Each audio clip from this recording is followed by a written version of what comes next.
This is Drop Tent Media Network. Seriously, Dad? Seriously, Dad? Two father comedians out of Philadelphia. Seriously, Dad? Dad? Seriously? Dad? Seriously? Seriously? Yo, welcome back. Season 2. Seriously Dead. All right, here we are. Albert Davis, where are you? Where in the world Arizona. is Carmen San Diego? I'm on the Western Hemisphere. I don't think that's the Western Hemisphere. I'm the west We are side in of the Western America. Hemisphere. Okay, I'm in Arizona. Okay, go to Philadelphia, turn left. You go to Arizona, you can't miss it. Right? That's what the fuck I am. No, so we're sad. Well, instead we have we have one of our guests in studio in your place, and the other guest also remote. So welcome Bobby Boardman in the house. Thank you. Bobby Excited Boardman. to be here. And So real Pop. quick, you guys are sitting next to each other. Is that right? Yes. Okay, I wouldn't have done that. That's Bobby Boardman. I wouldn't have done that. To be honest. I like to go across, but whatever, it's cool. I sat where I was told to sit. All right, yeah. Albert, You you don't know, shit like that. I know that's false because Neil is the most accommodating person I've ever met, and he would have told you you can sit wherever. First of all, Albert, you know I would have had to sit you here because you're looking at the big TV, remember? Yeah. No, Yeah, you can't do it from over there. Okay, well, then you're just being a butthead. I gotta be an ass. I gotta be an ass. Like, notice it. This Dreamcatcher thing back here. This is new. That's new, and it's not a virtual background. That's really the No, background. that's really where I am. Yeah, that's really where I am, man. That's awesome. And then we have Pop with us, which is your dad. Yes, he is. And you guys have the same name, right? Is it both technically Robert? Ah, So that's also Albert has the same thing with his I got dad. the same problem. I go, at this point, it's a problem. You start getting each other's mail and shit. I get jury duty, and I'm pretty sure it's from my old man, but I don't know because I don't open it anyway. But it's a thing. It's scary. Well, I keep getting bills from Bobby, but they're forwarded. He's like, Dad's got this one. Forward this. That's cool. So was that a common thing? Are there other Robert Boardmans in line? Just his dad. Well, your dad was Bobby. And then So your that Robert, would make. So how does that work? I've always gotten confused. That your dad is senior then? he's older, but he's not a senior now. But like the way the naming. Yeah, when you he's have senior. the name, The first one's senior. The first one's senior. We change Yeah. all the he's Bobby, I'm Robert. but like legally, Bobby's doesn't it- Robert, but we have middle different names are middle different. names, so we're legally. not juniors. I wanted because my brain has always had it because I'm just an only child, but like senior, junior, and then the third. Third would be what it is. So there can't be a second because that's just junior. Correct. I think there could be a second, I though, don't right? think You you're just Call like, hey, yourself the second. You could. I haven't pulled out yeah. the handbook yet, but I think it is. I mean, how can you see? That's what happens. I think we can just say we can do whatever we want with names. That's right. We do. do. It's you make them up. I told my daughter couldn't figure out what our second daughter was going to be named. So my buddy who was visiting us at the time wrote on the doctor's board Cinnamon, but with an S, because we were just talking about what would be good stripper names. Yeah. And then the doctor came in and didn't even blink an eye at it. He's like, dude, you'd be surprised the names I hear. I can't. It's like there's a fourth cinnamon today, believe it or not. All right. Well, that was a long way to introduce our guest, but now we have Bobby and Pop. Right. And I'm in the Eastern Hemisphere. Okay. Okay. I knew hemisphere was too big of a word to be thrown around in the beginning of the podcast.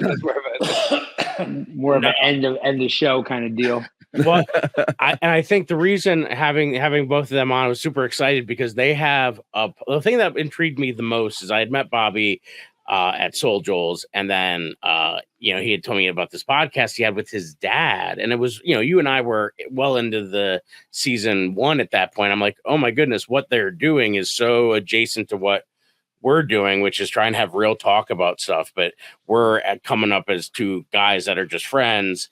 And then you guys, though, father son, whose idea was this? How did it get started? I'm like super intrigued. Go, Bob. Take the mic, Bob. So I was watching an Instagram post of Bobby's, and I was like, he'd been going through some dark stuff, and I was like, we need to talk about this.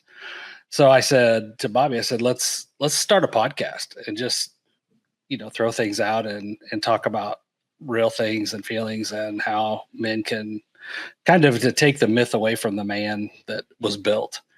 And he says, well, what do you know about a podcast? I was like, nothing. Shit. Right. But I think it was within 3 or 4 weeks we'd done our first one, because we just jumped right into it. And then it's just been going a little slower the last few months, but we're kind of just putting him into comedy mode. And there you go. I'm shifting some things around, so I'll be doing some interviews while he's doing comedy, and then he'll pop in and. That's an amazing start. You're like, hey, I need to. My son's going through some stuff. I see him kind of putting it out there, almost in a way that's like, because when you were posting some of those things he was referring to, Bobby, can you talk to us a little bit about those posts that he was referring to? So, I mean, we have to go back a while, but I'll do the shortened version. Yeah. When I've always had trouble with mental health and being depressed and anxious. And I grew up in this world where I felt at least that you had to have so many friends, or you had to make everybody happy, or you had to be the popular kid. And 5 or 6 years ago, I started going to therapy, and I realized, oh, wait, the important person in this equation is me, not anybody else. So even when I go through those dark times now, at least I know that I can get through them with my family, my friends, people that matter. I don't worry about the people that don't matter. But when I go through these dark times, I found an outlet through posting videos about it, through getting it out, through showing. My big thing was I wanted to show men that you can be a manly man. You can be a man and still have these feelings and express them in a healthy way, instead of the way we've been taught as we're all taught. Like when we were kids, we were taught, oh, you fell Suck it down. up. Don't Man up. cry. Yeah. Yep, man up. Do that. Oh, you're sad. There's no reason for you to be sad. Yeah. Be a man. Grow up. Like all this stuff. And there's a fine line between being a man and then being cold-hearted and shut down, and neglecting yourself. For sure. And you have to take care of yourself first before you can do anything. Like I have 4 kids and a wife that depend on me.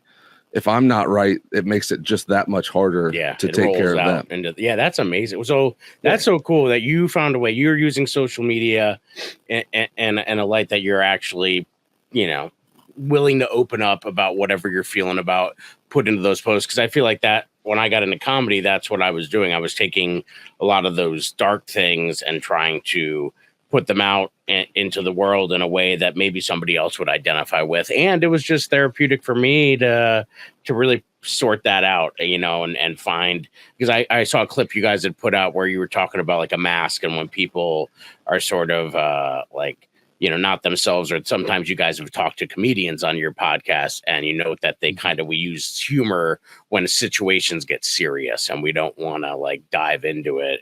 We tend to make light of it or do something like that instead of like dig in maybe sometimes too, which I think is true. So it's cool that you guys have found an outlet, that you guys bonded over this. I mean, that's amazing. I think that, have you guys always had like a strong relationship with your relationship? Yeah, like you guys got like that whole best, like, 'cause me and my dad are tight.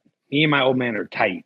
I'm proud of that. Are you guys like really, really close, or are you tightening it up as you talk about the myth stuff and kind of debunk all that shit that you're going through? It's been a good. We keep getting closer as I grow up, but there was 2 or 3 years I didn't even speak to my dad. Okay.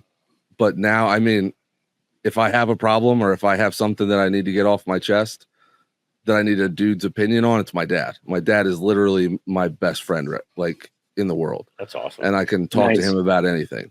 If I told him today that I needed him up here tomorrow, he would be here. That's amazing. Nice. That's important.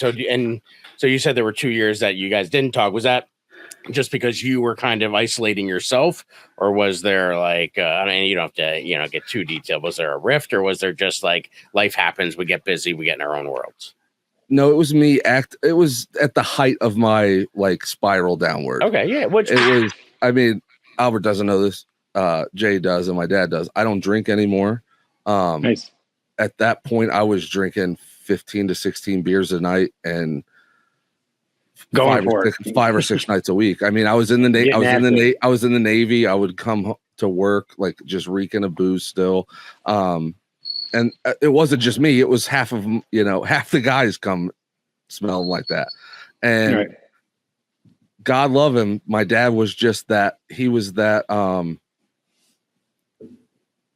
that person in the distance that was always watching me, but never like let me know that they were there. Like he never interfered because he knew I needed my space. He knew whatever I was going through, it was going to be what I needed for. That's important because I've seen a lot of things too, where like people are saying we're on top of kids and we're trying to like, push them in one direction, where like that having that hands-off approach and letting you fall, that sometimes is scary for parents. Well, I think It's tough to do, yeah. parents are too much like Lenny from Mice and Men now.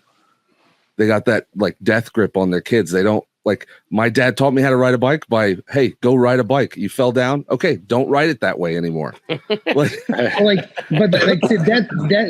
like, I think that's where the whole term or the mindset of be a man comes from, right? Like, yeah, you're going to fall, you're going to scrape your knee and you're going to get up, you're going to do it again. Be a man. I think if you use the term be a man in that context, it's very innocent and we understand what it means. When people grow up and they have like these mental things and they have to be a man, all that says is bury that shit and keep moving forward. And never be a man up until probably recently has never been about like, find out what's wrong with you and let's rewire ourselves and become a better version. It's always been just bury it and keep moving forward. Because I'm in are you in therapy, Jay? I'm a therapy guy. I do it over the Zoom like a once a month. I'm in the maintenance package. Nice. Pop, you a therapy guy? I do therapy. I therapize other people, let's say. Yeah, you're the therapy. Yeah, I do a lot of consulting and stuff. So I don't know if I've done a lot of anybody that uses the word therapize. But we all knew what he meant. I knew what he meant. I knew exactly what he meant, and I thought that was a legit word. I think so. You're a therapist. Well, I'm a life coach. I'm a chiropractor. I do shamanic work. I've had a ton of lifetimes in this lifetime. Okay. And the funny thing is not like comedy funny, but odd funny is that when Bobby tells these stories about how he grew up, it isn't just like, I always let him have his emotions, but it was the outside world. Right. And because I was the one that was, I remember one time I was riding that little 20-inch bikes, and they go too fast for the pedals and I'm cruising downhill, foot slips off, goes to the front spokes. I'm just bam, bam, bam, bam. And I look up at my dad's there and says, you better not cry. Yeah. I was like, but it hurts. Right. Yeah. So, but that's a strange example, but it isn't just the parents, it's the teachers, it's the society, it's everything that throws us into that. I think it's almost gone the opposite now in a lot of ways, because people are pushing emotions now, even if that's not something that needs like hurting yourself and getting up and doing it again. You're still going to feel the emotions, but it doesn't have to be oppressed emotion. And I think that's where we get into some trouble nowadays. We've kind of flipped it over. My dad was super tough on me. His dad was even more tough. I was tough on Bobby. Bobby's an awesome dad. So, that's a reward. It took a few batches. It just took, it took the unleveling of all the opinions that the society had for us. I think about that so much when I watch like my mom. My dad's, he's around. He's a good dude. We're finding our way. We're still finding our way. But he wasn't around for a lot of it. But like my mom was, and I watch her and how she was such a product of growing up. She was born in the mid 50s in Scranton, which is like this coal mining town in the northeast of Pennsylvania.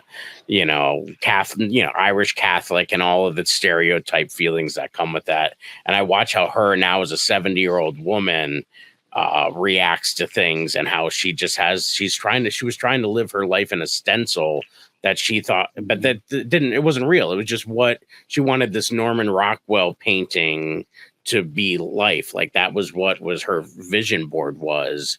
And that she lived her life like that, but her actual persona was more of a Pollock. Like she just was judging a fish on how it climbed a tree. I felt like her whole life. And I, like so many people do that. That's what I'm hearing you say is like, we just do, oh, you're a boy, you like blue, here's a G.I. Joe. Oh, you're a girl, here's pink, here's a Barbie. And then from that, we just do what we're supposed to do. You get hurt, don't cry, get up, rub some dirt on it. Get back out there, and that's how I raise my daughters. No, I'm just kidding.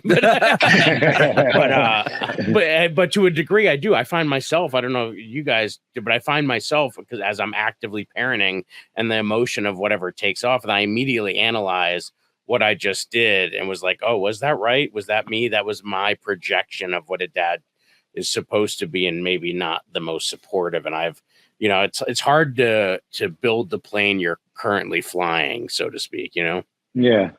Well, that's why. No, it is hard, but that's why you have therapy. That's what I learned from going to therapy is having that impartial third party, like who cares but doesn't really care. And I know it sounds like they don't care enough to judge you. You know what I mean? Like they care, but they don't really they don't really care. You know what I mean? So you can say what you want. They're just gonna, if they do the right thing, just really give you like an honest reply. And a lot of my therapy, it's like, so what? Like she's like, who cares? Because I for a long time I was worried about what people think about me. And as a parent, when I first became a father, I was always worried that I wasn't going to be a good enough father. And I was always like super fathering every time I had the chance. Yeah. And then like I'm learning, like, who cares if they think it only matters if like 3 people think you're a good father, right? Like the kids and your wife. And other than that, so it doesn't matter what someone else thinks about you as being a father. But a lot of my therapy is getting over other people's opinions, which is also weird because I'm a comedian and I want people to think I'm funny. But it's like getting over people's opinions about you and realizing no one's paying attention. Now go live your life and make yourself the best version of yourself you can be. That's what most of my therapy is about. Yeah. I'd agree. I think that's for me. I did it for a while. I mean, I had done it from a young age just because of how weird my life was. That was something that was like, this kid needs to be in therapy. But also, I think as I chose to continue with therapy as an adult, when I got back into it a few years back, I just gone through a really dark period, and I needed to talk, and I couldn't put that weight on Amanda. I couldn't put that weight on my mom, on my kids, because like you said, you need someone that's outside of those people so that you can, because every time I'm putting something out there on them, I got to imagine they're thinking about what their role in all of that is, and that's not fair to them. So I needed somewhere to go with that energy, because like what Bobby was saying earlier, I don't want to come home and not be that person I know I can be and not be present, because then I'm just, all of that depression and anxiety is just rolling out on them. Yeah. I have a opposite thought to Jay. So, yeah, controversy. Yeah. this is the best part about like the mental health, like as a whole, is everybody's is different. So Ash is my wife. Ash and I know that if each other is having that kind of a day, like going through a dark time, that's when we lean on each other the most. But the problem with a lot of people, I think, is they have a one-way lean. So one of the partners leans on the other one, and the other one never leans back. So if you have all this pressure built up, and this is when I do agree that therapist is a great thing, because if you have a situation like that and you feel like you're burdening your partner, then that's when it becomes a problem. And that's exactly what was, to be honest, what was happening. Is I'm so open because I've been to therapy so much, and my wife's family was the opposite. My wife's family was like, you just deal with it internally, and you never tell anybody, and then you die. You take it to the grave with you and never gets changed. And so through being a product of that environment and stuff, I know it was like me being to that degree, she just didn't have the tools to be able to support me. And I could feel that it was laborsome. And so that was sort of the impetus for that, because it was like, oh, well, I need to go somewhere with this. And I don't want, then I can kind of put that in a place where it allows me to have the tools to now come home and now not be so, because I don't have a filter sometimes when I'm processing my emotions, I'm willing to just say whatever and let it come out. And like that can be hurtful, or that cannot, I'm not being mindful of the other person. I'm just letting my brain go. Right. And I think that was hard, but I think I would totally agree with what you just said. I think that is like the perfect that's a solid in a perfect world where we all know how to deal with our emotions properly. Right. That should be the person you can go to. And Amanda's an amazing person, so I don't want to feel like I'm saying she's not, but I just know that we all have our own things that we're really good at, and when we have those talks, she can't have me just blurbing out my vomit of consciousness. Because for her, she's like, "Oh my God, this is insane. We don't talk about stuff where I'm from. You are absolutely great." So it's interesting when you merge families, when you find a partner in the world. I wouldn't change it for the world. I would do it over again, because nobody else could deal with me like she can. So it's like that for that, I'm forever grateful. And that's what I tell Ash all the time. Like I tell her, I'm like, if we get divorced, I'm done. Because there's not one more person in the world that's going to put up with me for 13 years. So, I mean, and I think one of the things that just to add to that is one of the things that I see especially when I work with couples, and being twice divorced, and still work with couples is it's pretty funny, but I do see things. And one of the main things that I see is when somebody, they're the fixer. And when I work with people, I'd say 90% of the time, if I just hear what or let them hear what they say, then they fix the problem, or they can go back to the cause of where it's coming from. But if I try to start fixing it, then it puts them in the same trauma that they're coming to see me with. Yeah, I think if you're in pairs or couples, that's the thing too, is because some couples, the one person wants to, like, if they're different, like one person's outgoing and then the other one's like reserved. The outgoing says something and the other person says, well, I have to fix this. What do I need to say to fix this? Yeah. Don't have to say anything a lot of times, except, I hear you, or just repeat. Like a lot of times I'll just repeat what they said to clarify. Is this what I'm hearing? And then they're like, well, that's not exactly what I meant. And then they go into a different, I'm such a pleaser. I would be like, yeah, what do I need to do? I'm listening to you say that, like, oh, you don't have to say anything. I'm like, how does that happen? How do people not say anything? I would want to say whatever. And it's right. I could internally feel my body. Like, it's like, you see that Disney Pixar's, they've done 2 of them now, Inside Out. That whole thing where now they're going into what your brain is doing. I'm hopeful that kind of like a film is one is fun because it's an animated film. My kids would go see it, but I hope that underlying is that's like the move to say, hey, can we talk about mental health more, or giving kids a way to have language to relate what they're feeling. And it's like, oh, it's like that scene in that movie we went to last summer that you loved. And now we're finding a way to give them language to the emotions, to the feelings. So I'm hopeful that maybe is a step for us and parents to have an easier time to have these conversations, because it's not like watching the movie of like The Sandlot where he like hits the kid in the face and he just throws a steak on it and you tell him to get back out there, but like you want to find ways to talk to our kids, but we don't know. I mean, like you said, we don't know what we're doing. It's like my whole act about being a dad. I don't know what I'm doing. I mean, that is how it, when you're a dad, you really don't know what you're doing. But if you pay attention long enough, you'll figure it out when it's over. Yeah. Right. Isn't that how it works? You figure it out at the end. But I wanted to ask you a question. What are when you guys deal with man myths, which are like the falsehoods we tell ourselves that men don't do this, and if you do this, you're not quite a man, and we think that's toxic. We think it's not good. Can you give me an idea of some of the stuff you guys touch on, And just because I went to your Instagram, I listened to some of it, but I'd like to hear in depth more some of the outlandish or like things that will just make you open your eyes when you hear them. Because I want to talk about that stuff. Well, my favorite episode is the real F word, and I think that got into the depth of it, and that's fine. How are you? I'm fine. Oh, What the are you real doing? F word is I'm fine. Because Oh, shit. that really screws with people more than the other F word. But that's, people are just, pun intended.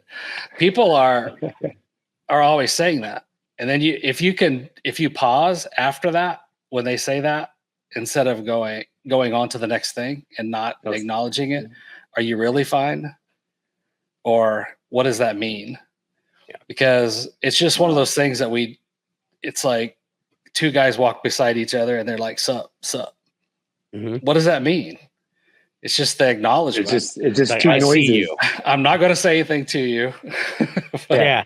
But yeah, that was one of my favorite episodes, was the F word. And we got a lot of response from it because it's one of those things that it's just, you can't sweep those things under the carpet, because it does. It can re-traumatize. And a lot of times when people say that is they're saying it with the intent. They want you to ask them what's going on.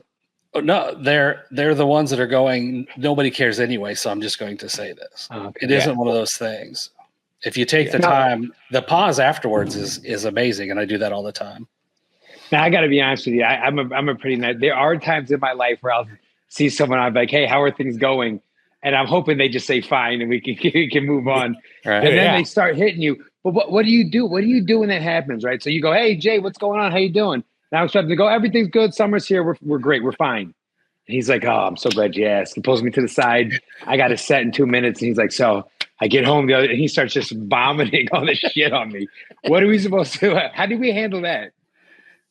The way, and I've handled that a time or two, because when I take calls, I do calls, and so on consultations and stuff, and usually the last 5 minutes is when people really want to get to the depth of things. So then all of a sudden you're like, man, I want to write this down. This is important. Or you could say, I've got a set have a boundary. I have a set in about 3 minutes. If this is important, this is important to you, let's talk about it afterward, or catch me we'll make a chance to make a call, or, I'll catch up with you after. You don't have to dismiss it, but you also have to hold your boundary. Okay. That's so, I mean, dude, that's good. I love Pop. Pop is great. That's good. That's good. That's good. But it's true. Like, otherwise I'm like trying to make photocopies, or like I'm trying to use the microwave. They're going into the bathroom at the faculty lounge. I'm like, hey, Edith, how's it going? Fine. And I'm looking at her, and I'm just waiting for my, lean cuisine to do a half turn in another 90 seconds. And Edith's like going in about her husband and what's going on. And her OnlyFans is only doing so well. And her fifth period classes found her OnlyFans, and now it's a nightmare. And I'm like, my dinner's my lunch is getting cold. You got 45 seconds to eat. You better wrap this shit up. I gotta go. I was like, you got the light, sweetheart. Let's go. Maybe that's what we should do. Maybe we should get a shot clock, right? Yes. Hey, how you doing? Then you turn it on. It just counts down from 24 seconds. And then after that, you're like, all right, we gotta go. Was that Chappelle Show that did the wrap it up button? There was like an episode right. that was like wrap it up. Yeah, there you go. Wrap it up. Get a sign. Set a boundary. I like that. That was that, like, for me, setting like as a teacher, I had to learn how to set boundaries, like during COVID, because everybody was emailing at all times of day, and it's like, and I didn't set boundaries. I just was like people pleasing, and now it's like I'm a boundary guy, and I respect that. It's hard because when you're that person that just wants to either fix or do whatever. I would sit there for 90 minutes. If I'm being honest, I'd skip my last class. I'd just sit there and talk to Edith and hear about her OnlyFans issues, but you're right. There are some people that are like, let's keep it moving. Yeah. So I got another one for you. What are your thoughts? Like right now, I know my Instagram algorithm, I get weird stuff, and we get a lot of like, I think it's pretty stupid stuff, but it's a lot about like being a man and like I guess people will call it toxic masculinity, where people kind of talk about like they talk about being a man, but sometimes it really borders on like misogyny and like really belittling women and seeing women as like second class or what have you. when you see that, one, have you seen that shit? And two, what are your thoughts on that if you've seen it? Can I? Yes. Yeah, go, brother. I've seen it all over the place. And I want to say one thing, and this is not a matter of opinion. This is fact. There has never been an alpha male in the world, these alpha males, that had to announce he was an alpha male. Boom. That is spot on. If you're the real alpha, we all know. Trust me. Yes. And there, for some reason, that's been this new thing where, like you said, toxic masculinity. Yes, there are things that like real men or whatever these guys are trying to be is good, like confidence, believing in yourself, doing all this stuff. But firm then handshake, good eye contact, being on time. Some of that stuff is good, it's positive. Yes. Yes. But then you get these guys that, like, I work in the construction industry. I have literally watched guys catcall and wolf whistle at girls walking by, and you're just going, dude, come on. And then the guys have daughters. Yeah. And you know that if somebody did that at their daughter when he was with them at the beach, he'd kill them. So yeah, my biggest thing about being like being masculine is being not only a good person, but a good role model for my kids. I would never want my sons to do that to a woman, and I would never want anyone to do that to my daughters.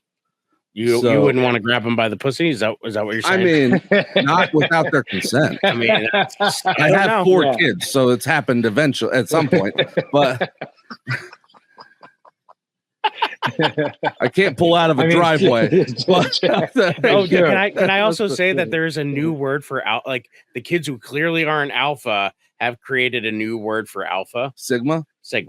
Well, so Sigma is actually a thing, but Sigma is several things. They've misinterpreted what it is. Oh yeah. Because they're like 11. They don't even know what anything is. Because there's Sigma, and then there's what the Sigma. And isn't there beta? There's a beta male, and alpha male, and beta male. Yeah. All right. Who's Sigma? But like Sigma. Well, Sigma was just what they were. Well, I'll let him explain. But the basic gist that I was getting from like hearing the middle schoolers is Sigma is what they call the alpha now. Okay. Sigma is just it's basically so Sigma wolves is what they are like trying to say. This is Sigmas are the real alphas. Sigma is really an alpha that, like we said, doesn't talk about being an alpha. Sigmas are really the old wolves that have been around that are no longer Clint Eastwoods. Well, they're no longer able to be alphas because they can't really protect the pack, but they still do protect the pack. So it's not really, the kids are like every other thing ever. I still don't know what a skibbity toilet is. I can clear up the skibbity toilet. But if it gets said to me one time, I might start punching 10-year-olds. I swear. I don't know. I have no idea. So skibbity toilet stems from a TikTok series that was going on that is discontinued. But within this nonsensical skit, there were these head figurines that popped out of toilets, and they were referred to as skibbity toilet. So it's got this sort of feeling of when you're describing something that's just crappy. Okay. But then there's another version. There's Skibbity Ohio. And I don't know what's Skibbity Ohio is different. I think that might be good.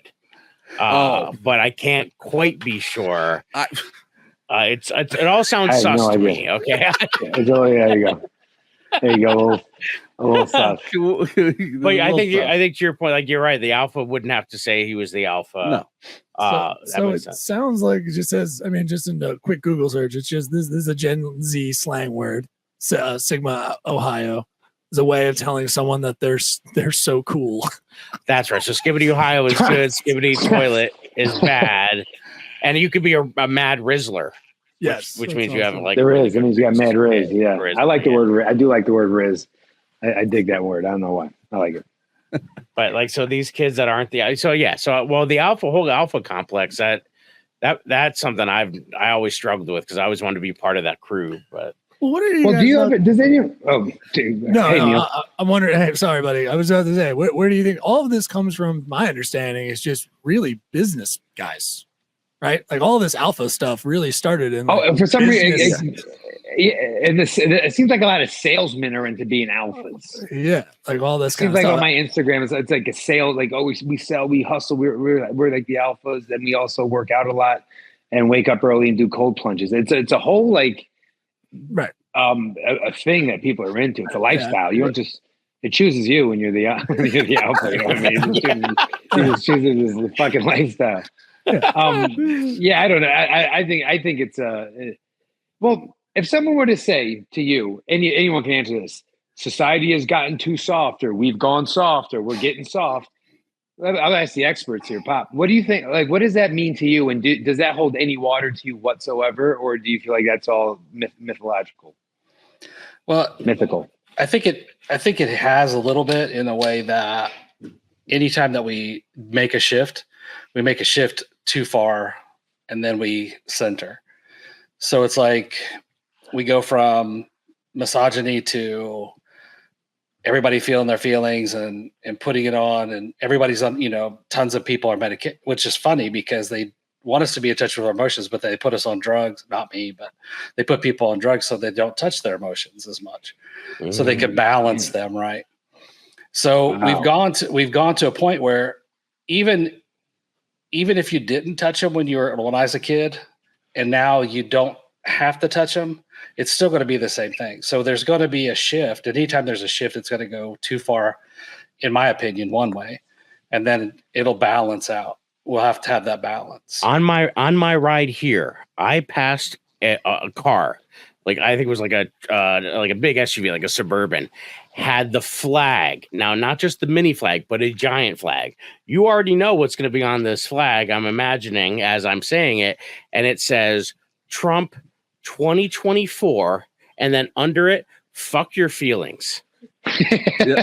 and this dude's, I mean, it's a biggin' flag. I mean, it is obnoxiously large, flapping off of his thing, and you know what he looked like. He was an alpha. This dude was he had alpha. He had Marlboros rolled up in his sleeve. Dude, he was like dead at 55. He should have been. He might have been dead. But like there's I say we're seeing this now, extremes of, oh wow, I'm gonna not just put it in my yard and you drive by. I'm literally gonna drive through town with a giant, and it was the other F word up there next to it. So now that my kid's gonna see it and read it and then start repeating it, like that to me is like, that's that other swing. Like this guy's like, oh well, that's the kind of guy that I know what he does in the locker room. He talks about all sorts of nonsense, but like there should be a therapy van right behind him. That to me is the example of that, of it swinging the other way now, where it's like, okay, there's enough people out here are so fed up with that swing that now we're swinging the other way. And I think politically that's where we're at. When I look at it arbitrarily, now you're at the two ends of the spectrum. Mm-hmm. Like you're the guy who's trying to, account for everybody's feelings and make sure everybody's accounted for, but he's being seen as the beta. And now you have Sigma Alpha over here, who's like who's I think deep down a beta, but he's like Sigma in his way out there in there to make it look like he's an alpha. And now you're just seeing these two extremes. Right. I just want Ross Perot to come in. Can we get that guy? Is he alive still? No, he's not alive. He's definitely not. All right, some strong smelling salts. Can we get a weekend at Bernie's? Where are we with cloning? Can they still use Superman's ship? Yeah. Maybe.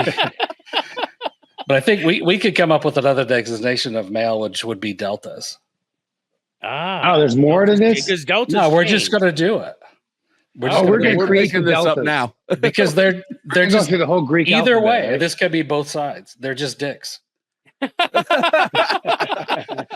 was like, I thought deltas stand for change, and he's like, no, delta stands for dicks. They're just dicks on either side of the spectrum. I mean, it's like they don't see themselves, so they do anything.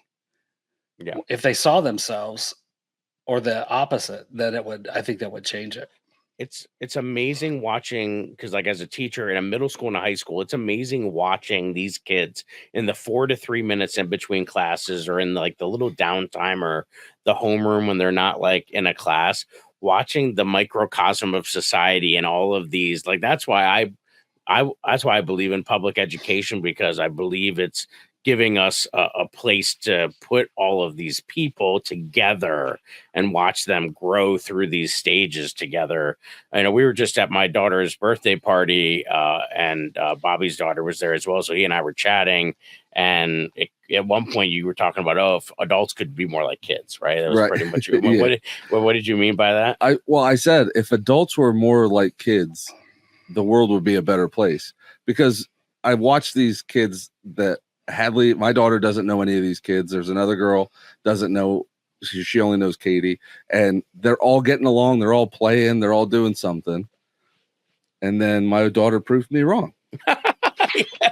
Well, it's just they start like that, but you're right. 99% of the time they figure it out, and that's why we kind of just give them space, like to be like, even on the playground, like you're monitoring, but you're monitoring from afar. But like, it's weird because I feel like a YouTube content analyzer when I'm at school. Like I have to listen to the conversations, but also not listen to the conversations. But I kind of have to in case I have to step in or say something. And so, and then I'm also trying to grade my papers or plan the lesson or teach a class while I'm also listening and kind of like, Pop was saying earlier, like, you're observing or you're watching, or maybe Bobby, you were describing it, like watching from afar. So like, I feel like I'm doing that all the time, and I'm watching and deep down, I'm like, these kids are going to be fine. I rarely have to step in, and I have to like push my threshold. I have to know the kids. It's like a constant chess match, but the kids are different chess pieces each day. And so you got to say, oh, he's being a rook today, or, oh, he's being and I have to like know kind of their boundaries and let them play a little bit and not try to pounce on them. Because that's what I think happens with kids in school sometimes, is the teachers only know how to teach the kids that were like them and not know how to interact with people who don't think like them. And I think a lot of that it's fun watching, because it's like, now all these men, the guy that's had the fuck your feelings, a version of him is in my second period class. Right. So it's like, it's cool to kind of see the ranges of Anakin to Vader on that spectrum, That's a perfect analogy. It's perfect. That's why it really is, because you have the woke people. They're like Anakin. They're all feelings. They're all everything. Like they're overly emotional. And then you have the Trump supporters. They're like, facts don't care about your feelings. They're Vader. They're sitting there going, I don't care. Like it is. It's an intense. It's like one of those things. But is it just the nature of the beast? It's just like. That's just what it is. So I guess we just kind of got to let things be and mind your business. I know I mind what I say, and I mind how I act, and that's really all I can control. Right. That's probably the best way to do it. Just worry about the shit you can control. I just try to do that all the time. You can't control other people. Just be on your best behavior, I guess, and like worry about yourself. Yeah, what Bobby was saying about how, like, with his kids, he's like, well, I don't want them to say that, so I'm not going to say that. I'm going to walk the walk, do it. Not the whole philosophy of do as I say, not as I do, because that was also one of these myths that I think from the past. That was kind of like the dad watching you roll over on the bike saying, "Pop, don't cry." That's that same mentality of it's just the template. The template. There's a couple. Be seen, not heard. That's a negative thing we used to tell kids. Do what I say, not as I do. That was a negative. Sticks and stones will break my bones, but words will never harm me. Those are all fake. I feel like those are all just, and we just repeated them over and over and created this world. I don't feel like that shit was ever real. That was the opposite of what we needed to be doing. So that sticks and stones things. Does anybody remember the TV show Scrubs? I know of it. I didn't watch it, but I know Scrubs is one of the best. Yeah, Zach Braff has a line in that. He says, "Sticks and stones may break my bones," and then in his little internal dialogue, he says, "But words can hurt forever. Words will hurt forever." And it's so true, because we were told as kids, like, words can't hurt you, but words sit there and they fester and they marinate. Literally, just eat you alive. Yeah, and one negative, and that's why I tell everybody, smile at people. I've said that multiple times on the podcast. If you see somebody, smile at them. If you're like when you go into a Wawa, the person at the register, I always am smiling when they do it. And the only reason I do that is because that one smile can turn if it turns one person's day around, then I've done something good. Pretty valuable. That could be worth a lot of currency for that person. 100%. So my wife and I watched Bridgerton. My wife and I never watched anything together. And so I'm like, I got to go on her side of the aisle. I got to cross the aisle, bipartisanship. I said, all right, babe, the girls are out there with my mom that night. I just showed Joel. She came with me afterwards, went home. I'm like, all right, we're going to watch Bridgerton. And I didn't realize it was she laughed at one point in it as I was trying to figure out what the heck I was watching. And it was when the whole premise of the show is it's this aristocratic early 1800s British, like trying to get their daughters in a position to be married by these wealthy gentlemen callers so that you could form alliances, blah, blah, blah. But what they're doing is with a lot of the girls, the reason my wife laughed is they keep playing on all this misogynistic things that the mothers are passing on to their daughters in the same way that we're talking about the male version. So it was interesting to me because when she laughed, I didn't know what it was. So I stopped and thought, I'm like, oh, why did she laugh? And it was the three daughters in this Featherton. I think I'm learning. So the Feathertons. And so Lady Featherton, who's the mother, the bigger of the Featherton girls, who's still beautiful, was reading a book. And so she turns to her and says, stop doing that. It's going to... probably do something to her brain. Right? No, the way she phrased it was so funny. It was like it's going to confuse your thoughts. That's what she says. Stop reading. It's going to confuse your thoughts. And Amanda, who's a voracious reader, like almost a book a day voracious reader, like my daughter, just laughed. And I was like, oh, why did she laugh? And I'm like, oh, that's funny. We're telling girls don't read because then you'll have opinions, which they framed as confuse your thoughts. Right. And that's just the, hey, don't cry. Hey, yep. Rub dirt on it like that. It was just funny to me to see the female version of that. You know what I'm saying? Like, it was, I don't know. It was interesting. It just made me think of that analogy, but the women's side of that coin. Yeah. Because that's me watching this show as a guy who was raised by women. Like, the show doesn't hit me in the same way I think it might hit, like, like Albert or you even watching it. Cause I wasn't raised by women who were traditional women. So in the sense, so it's like, I'm just seeing things as humans sometimes that I don't mind, because gender roles for me are just different because of how I was raised and having both of my parents, be homosexual, that like the roles of what a man and a woman was kind of reversed. I'd have to think to my mom to think of more traditional roles of what a man would be like. And then now I'd have to think to my dad to think of what most people would think of as a woman. So now you know why I've been in therapy for so long. Yeah, can I ask you a question about the podcast? Because I feel like I'm interested in how far back you guys are going. Like, do you guys talk about just like the modern context of the man myth, or like kind of what Bridgerton's almost about? Because those are propagated man myths. We were telling women not to read. We were doing that because it was going to confuse them. So they would do what we wanted them to. So I'm just interested. But so you guys kind of jump around on some different things, or there's one important thing to remember about our podcast. Dad is the educated one on things. Nice. And you need color commentary, dude.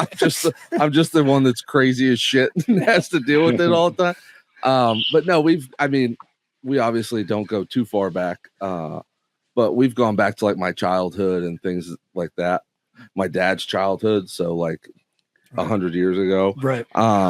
We also talked about we went back to Stoicism, which I think is so misinterpreted, because it is. I mean, when you listen to it, it is like control your emotions. It doesn't say don't have them.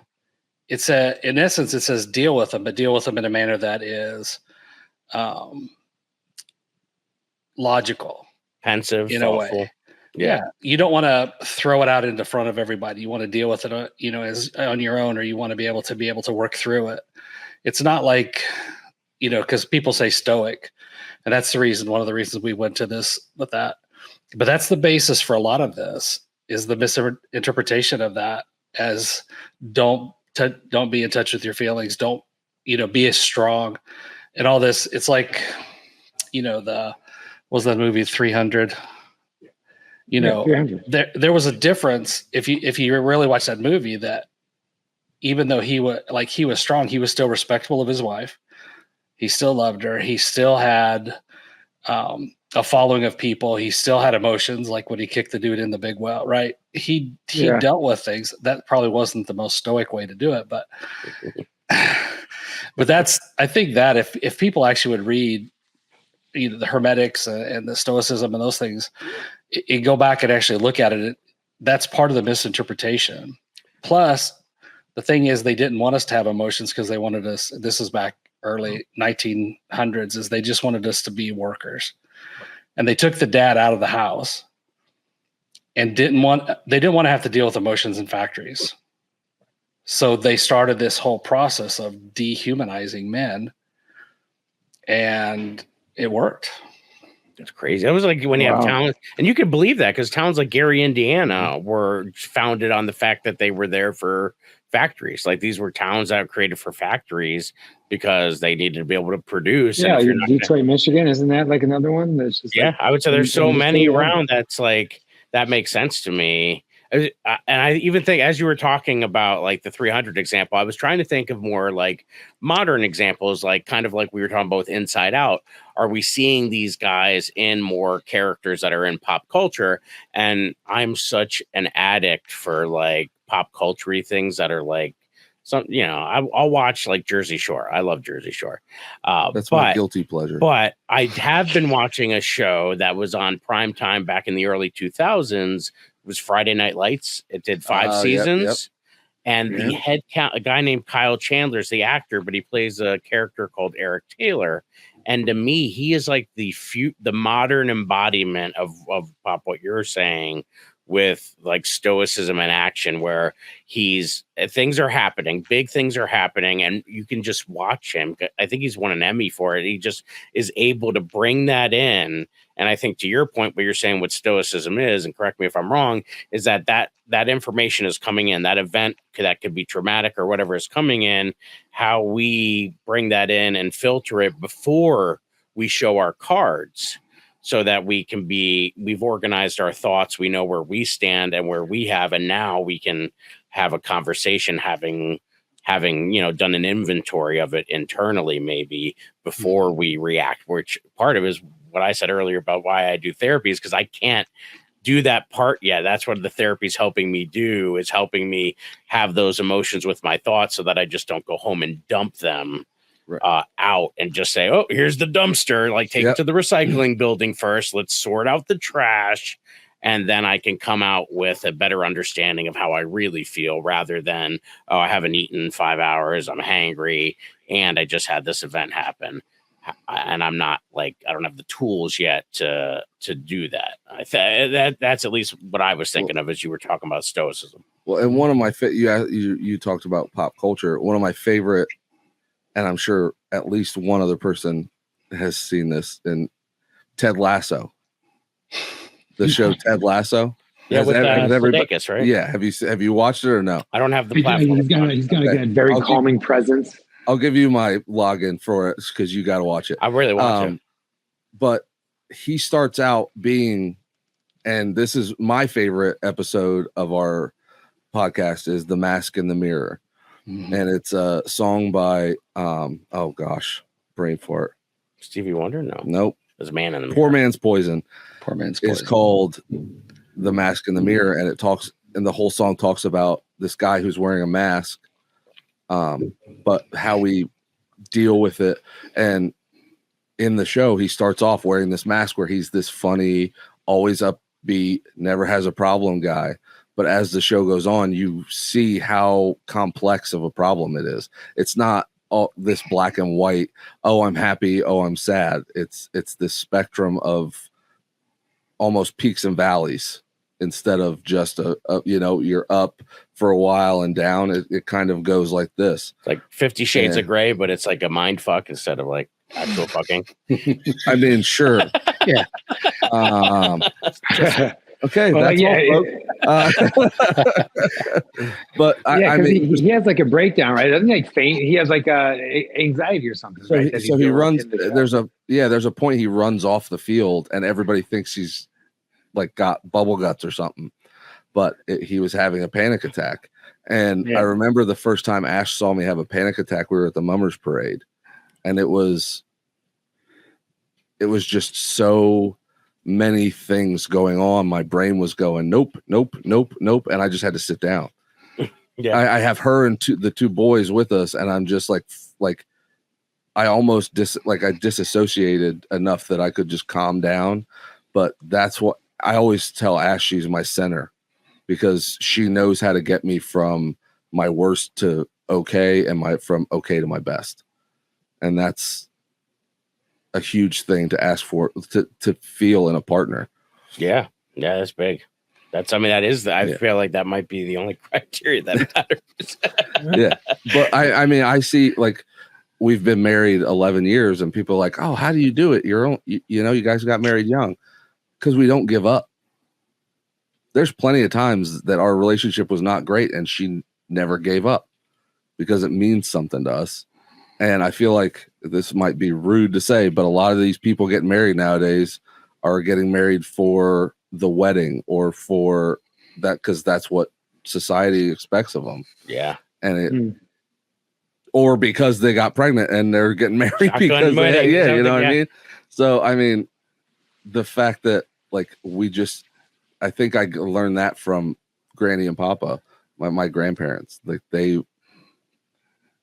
both of my sets of grandparents never got divorced or anything, and just knowing that we're not going to quit. Seriously, Dad. Stay tuned. Seriously? So I was, I've been dating Amanda for 4 years, and like I just wouldn't pull the trigger, because I was like, maybe because I had seen my family and looking back, and I didn't have what you had there. So like for me, I'm like, I don't want to get it wrong. I don't want, what if this is what they thought was right, and then they went into it. So I was like so hesitant for so long, and she just wouldn't give up on me. There were times that like I just was too nervous to commit, and she just would not let me. And I was very grateful, because it was I was trying to abort out of fear of commitment, because what if I'm in this curse and I'm just destined to, be in this circular thing like my parents? And I'm so grateful she didn't give up on me, because like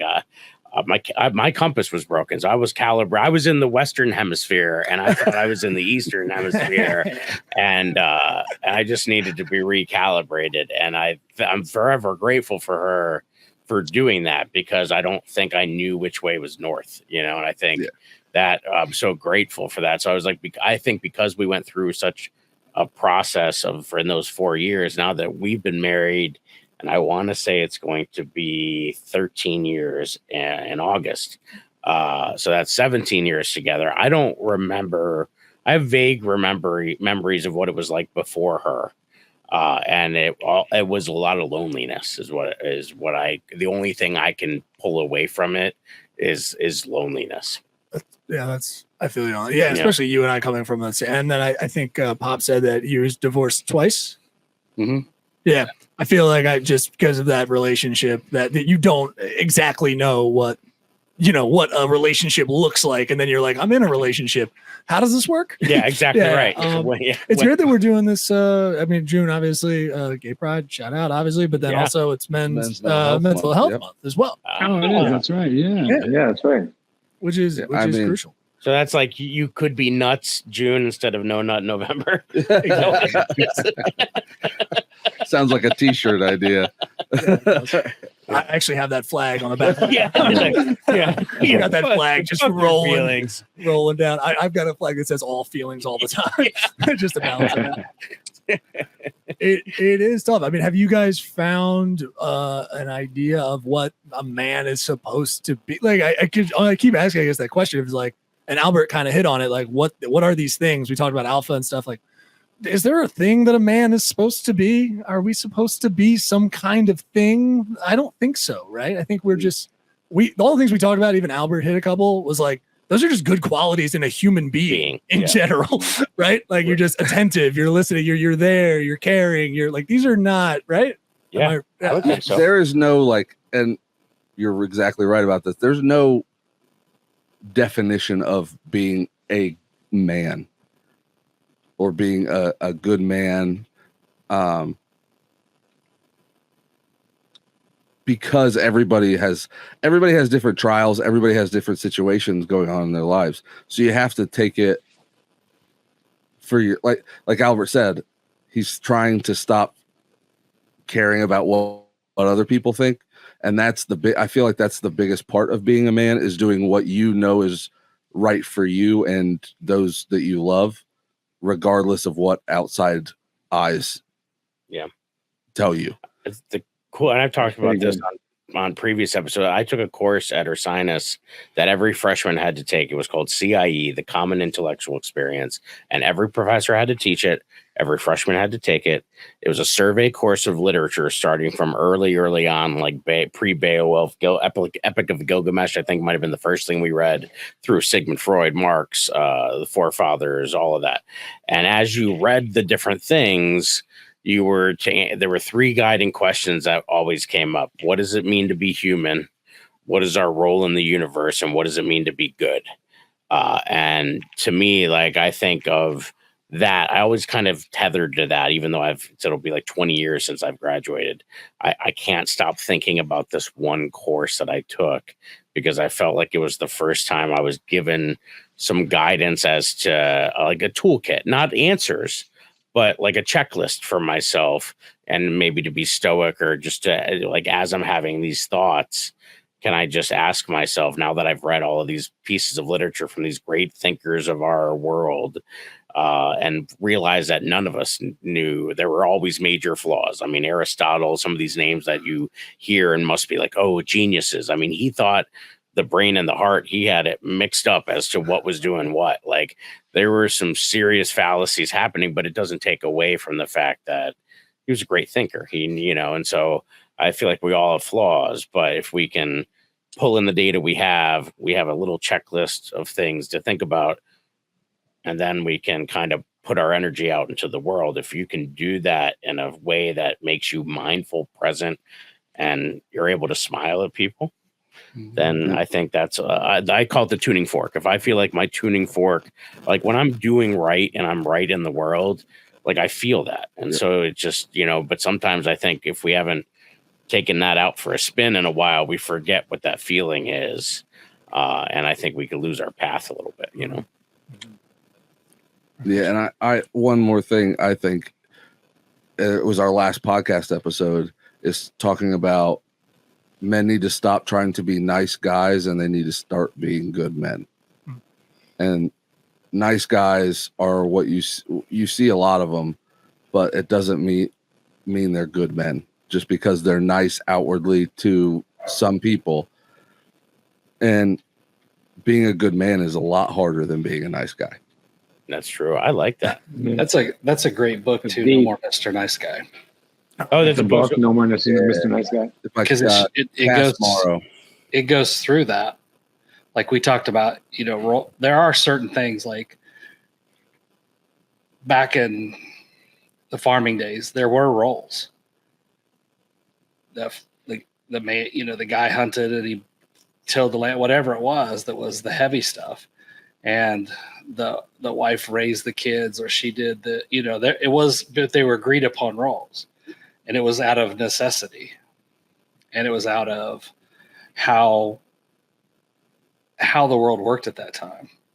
And as we advance, we could still have those roles. I mean, if Bobby does dishes, that doesn't mean it's a woman's job. It just means that's something that he's doing in the relationship. And I think when we talk about sitting in the depths of those, breadwinners, protectors, those kind of things, I tell people this. I said, if I'm coming up against a grizzly bear, I'd much rather come up against the male than a mother with cubs. Mm-hmm. Yeah. And we talk about strength and masculinity, but it really comes down to balance. And I think that's where we're trying to figure out now, what is the balance in our roles and in what we do, and how does that look? Yeah. That reminds me of another TV show. I can't stop thinking it. I'm serious. I felt like I was raised by watching TV families. Mm-hmm. And so the one thing that it made me think of the character as you were describing, I kept seeing Michael Landon from Little House on the Prairie. Mm-hmm.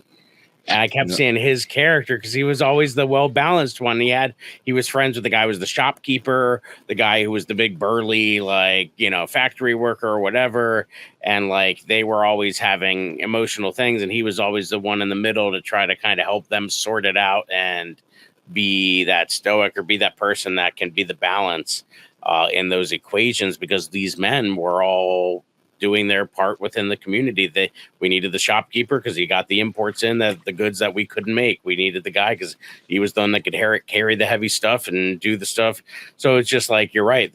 We have to fill a role of where we currently are. And so I think the times play a factor in all of that. Like, it's like when I describe the kids and how they're each different chess pieces. I think we as humans, depending on the time period, that's what I learned from that course as I would read the different roles. Like, I remember I stood outside Notre Dame in France, the cathedral, and there were these relief sculptures on the side that were like, I was 14, I think, at the time, and it was like they were hideous scenes that like made me feel like I was watching a Freddy Krueger movie, but it was just stone in a wall. But I was having the same reaction I had as if I was like peeking at Child's Play that my older cousins were watching on a sleepover. And I'm like, what is this? And the tour guide was like, oh, these people couldn't read back then. And so they wanted them to have a healthy dose of fear about what might happen to them if they didn't do the things that the priest was trying to preach on the inside of this building. And so it was a way to get a visceral reaction for the illiterate people who couldn't have read the book. The priest was the one who read the book, and you went to listen to him read it back then. Mm-hmm. And that made me think, oh, wow, like that was because religion, I had found out, and another thing at Ursinus was scrupulous conformity, which just basically means toe the line, fall in. And that's how so it's like so interesting that we are shaped by that, because as humans, I think we need some control, Who's the dog? What's the dog's name? I hear a dog. That's Sassy. Oh, I can tell. That's how Sassy Sassy is. Sassy's like, take me out. No, that's cool. How many dogs do you have? 5. What? Oh, shit. Nice. He lives on 20. I like that number. That's amazing. That's a good number. 4 of them I adopted with my last house, and then they came here. That's awesome. Good. So What was that realtor's pitch? So there's 5 dogs and a house that they're just going to come together. I guess it's a rolled in package. Yeah, it was the people. It's like, we're going to take the 2 cats, but we can like find different homes for the dogs. And I'm like, this has been the place for the dogs. I had 50 acres then. Oh, and they're outside dogs. They're not inside dogs. So. Right. I get you. But, yeah. You look like you're in a log cabin at your little house on the prairie back there. So I can imagine. I'm going to walk to the general store after this and get some supplies. The Dollar General now. Yeah. How the times have changed. Right. And it's a self-checkout. You're probably self-checkout now too. They don't even need the employee there.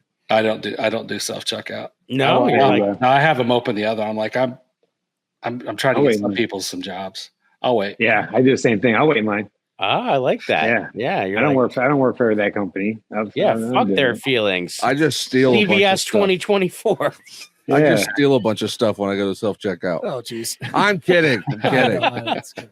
One for you, one for you, one for me. One for you. Did you see Target is normalizing the self checkout now? They want you to take a selfies allowed. There's an ad they run where they're like, take selfies, and like, what stopped that? Like, they're like, we want you in the system. We want you on the grid. Stay in front of that camera longer. That's even the Wawa has the little screen, like you're on a Zoom meeting and like speaker view. I don't use it at Wawa. I use it at Wawa because I'm like, that's how I want my morning to start. I want a coffee, a sizzly, and a side to leave me the F alone. That's what I want. That's how my morning starts. Although it's summer, so I don't. Starting tomorrow. Tomorrow's my last day. and then I'm free for like 8 days. Oh, nice. Good for you. So I can't wait. That's awesome. The rest of you saps have to go to work. I didn't know Wawa was when Bobby first went up there, and he's like, I went to the Wawa. Well, the Wawa in where I grew up was actually the porn drive-in. Oh, nice. So really? I was like, they have Wawas up there. They got every corner. There's a She's like, Wawa yeah, on every corner. I went in and got a Super soda. convenient, Pop. Yeah. Super convenient up here. You Really? drive right in. There's some self checkout. You do it all yourself. Self checkout. Yeah. There's a whole new meaning. I go in the Oh, drive-in man. by yourself, I guess would be self checkout. That's right. Oh, the drive-ins. Oh my gosh. Okay, well, I there's miss drive-ins. Not that type of driving. I've never been to that. You never been to a drive-in? Not a porn drive. Not a- Oh, not a porn drive. No, but like a drive-in movie. I did. Yeah, I love driving movies. I've never done drive-in porn. I've I feel never like that driven would- while watching porn I either. feel like that's a sticky situation waiting to happen. you haven't lived I-95. I recommend it. I-95. You jump on that, just blast whatever you want to. right by in Collegeville, right where I went to college. There's on the right where Ridge Pike and like Germantown split. There is a roasted chicken place and a porn place that share the same part. So it's chicken and porn right in the same parking lot. It's like you just park your car in one spot and Spicy pollo. I know the place. yeah. I know the Like a place. Friday night. This is like a fucking Dude, Friday night for the ages. Dude, it's great. This has been great. I guess we have to kind of wrap up. Yeah, I think we're landing the Probably ship. over.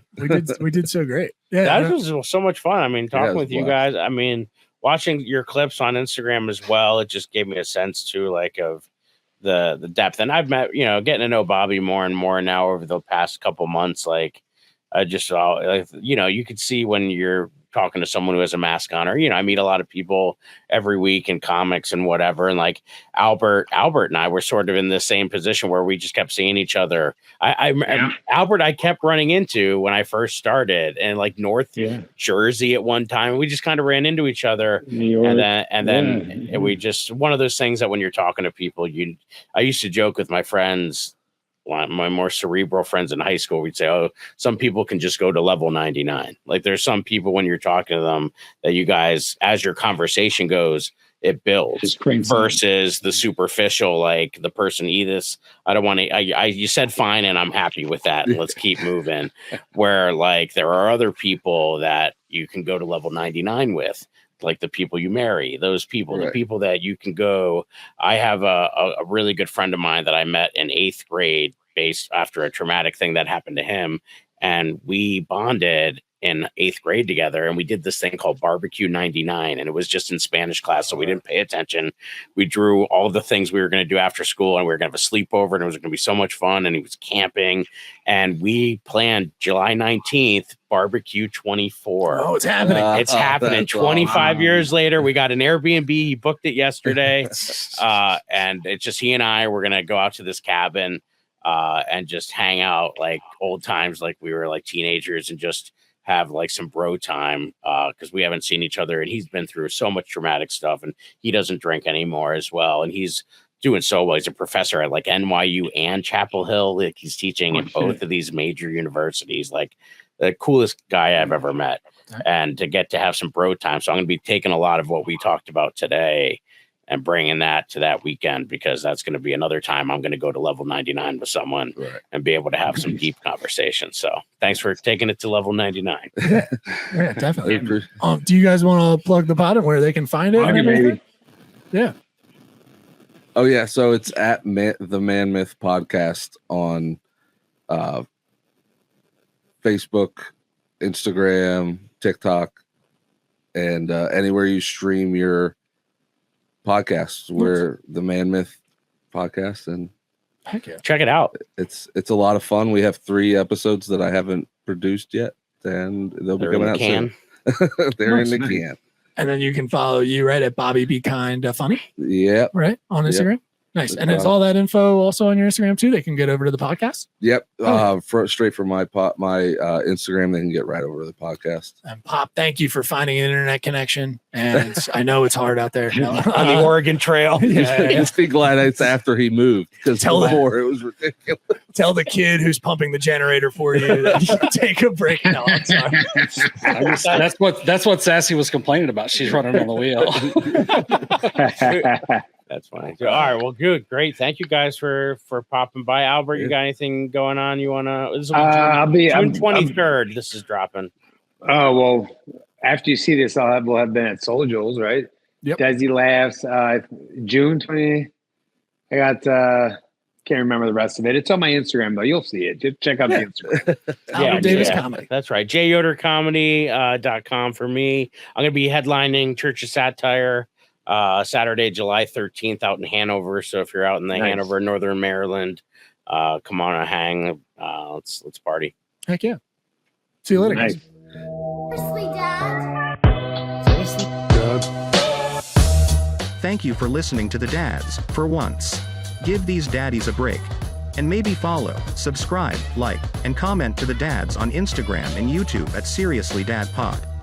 Rate and review Seriously Dad Podcast on Spotify, iTunes, Amazon Music, and everywhere you get your podcasts. Seriously, Dad? Hey everybody, how you doing? This is comedian Neil Wood and Adam Nutter. we can't do it like that. You have to sound like a human being. This cut, that's insane. Because I'm realizing how little you're talking. Adam Nutter. I could just take, if you just want me to, honestly, you know what we need to do is you just need to get that clean. Adam Nutter. And then I'll just pop it in wherever I need to. But Adam Nutter. Let's do that. Come listen to the Cult of Us podcast. That's our promo. Adam Nutter. A Drop Tent Media Network podcast. Go to droptent.com or search Cult of Us podcast on your favorite podcast platform. This has been a Drop Tent Media production.